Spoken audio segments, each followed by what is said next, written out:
الباب 27 باب تعظيم حرمات المسلمين وبيان حقوقهم والشفقة عليهم ورحمتهم.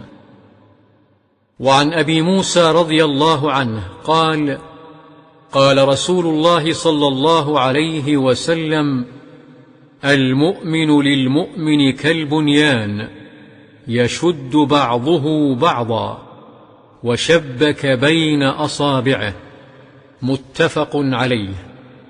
وعنه رضي الله عنه قال: قال رسول الله صلى الله عليه وسلم: من مر في شيء من مساجدنا أو أسواقنا ومعه نبل فليمسك أو ليقبض على نصالها بكفه، أن يصيب أحدا من المسلمين منها بشيء، متفق عليه. وعن النعمان بن بشير رضي الله عنهما قال: قال رسول الله صلى الله عليه وسلم: مثل المؤمنين في توادهم وتراحمهم وتعاطفهم مثل الجسد إذا اشتكى منه عضو تداعى له سائر الجسد بالسهر والحمى، متفق عليه. وعن أبي هريرة رضي الله عنه قال: قبل النبي صلى الله عليه وسلم الحسن بن علي رضي الله عنهما وعنده الأقرع بن حابس، فقال الأقرع: إن لي 10 من الولد ما قبلت منهم أحدا. فنظر إليه رسول الله صلى الله عليه وسلم فقال: من لا يرحم لا يرحم، متفق عليه. وعن عائشة رضي الله عنها قالت: قدم ناس من الأعراب على رسول الله صلى الله عليه وسلم فقالوا: أتقبلون صبيانكم؟ فقال: نعم. قالوا: لكنا والله ما نقبل.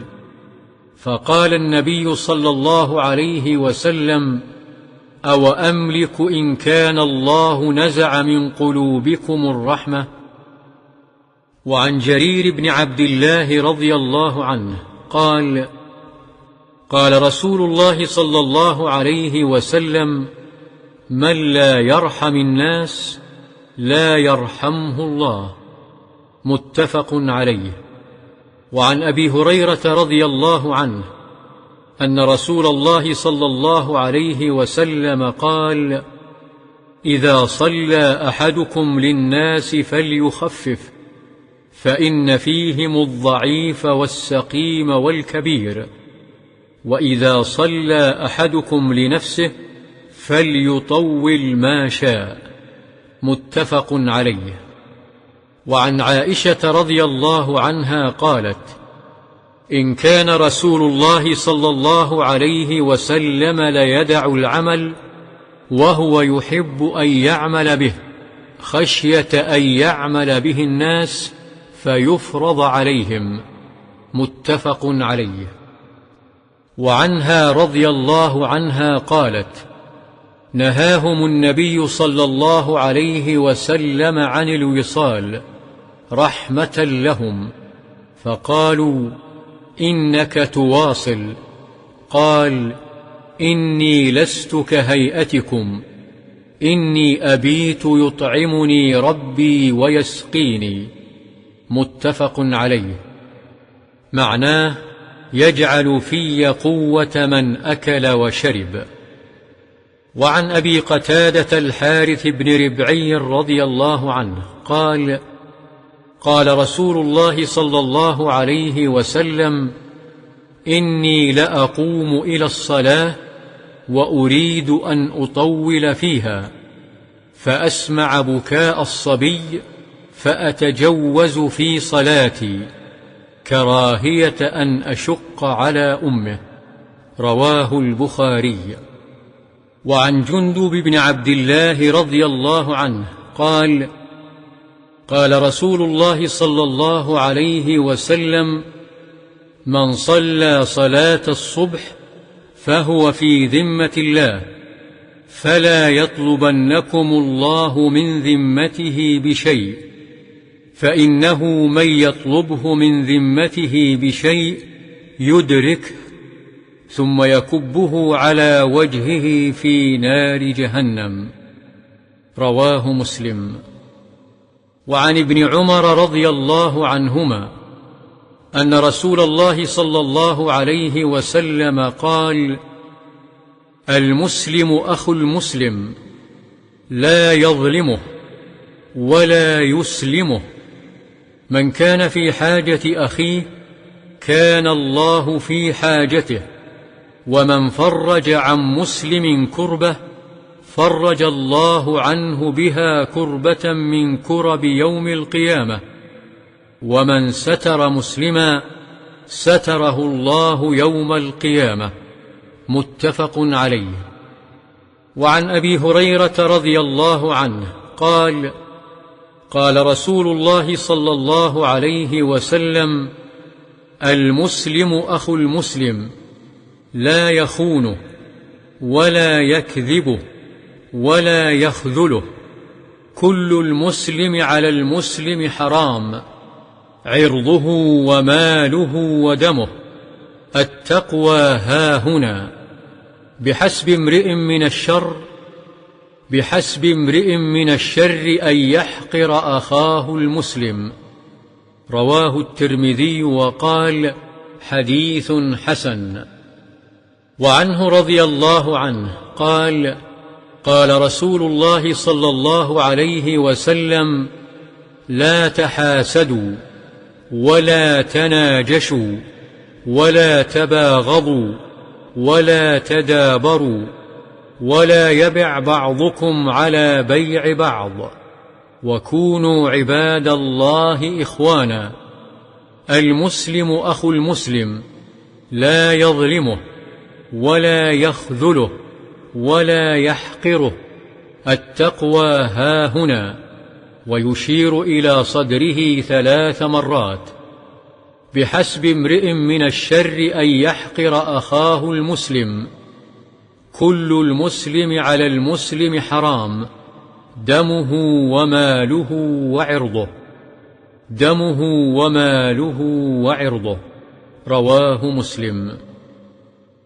النجش أن يزيد في ثمن سلعة ينادى عليها في السوق ونحوه، ولا رغبة له في شرائها، بل يقصد أن يغر غيره، وهذا حرام. والتدابر أن يعرض عن الإنسان ويهجره ويجعله كالشيء الذي وراء الظهر والدبر. وعن أنس رضي الله عنه عن النبي صلى الله عليه وسلم قال: لا يؤمن أحدكم حتى يحب لأخيه ما يحب لنفسه. متفق عليه. وعنه رضي الله عنه قال: قال رسول الله صلى الله عليه وسلم: انصر أخاك ظالما أو مظلوما.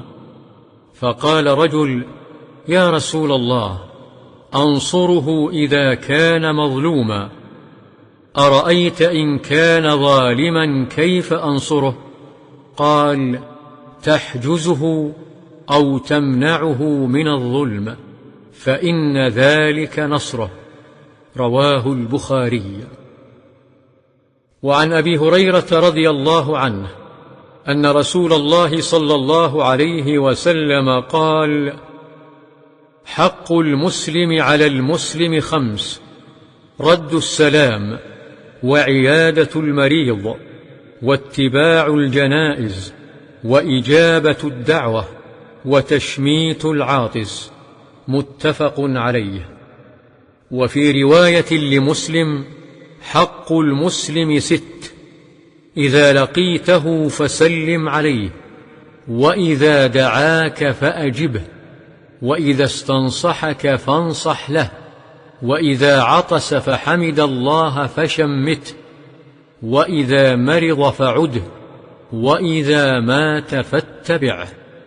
وعن أبي عمارة البراء بن عازب رضي الله عنهما قال: أمرنا رسول الله صلى الله عليه وسلم ب7 ونهانا عن 7.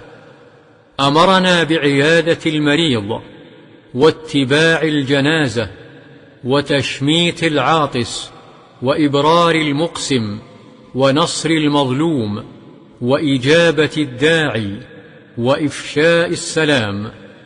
ونهانا عن خواتيم أو تختم بالذهب، وعن شرب بالفضة، وعن المياثر الحمر، وعن القسي، وعن لبس الحرير والاستبرق والديباج.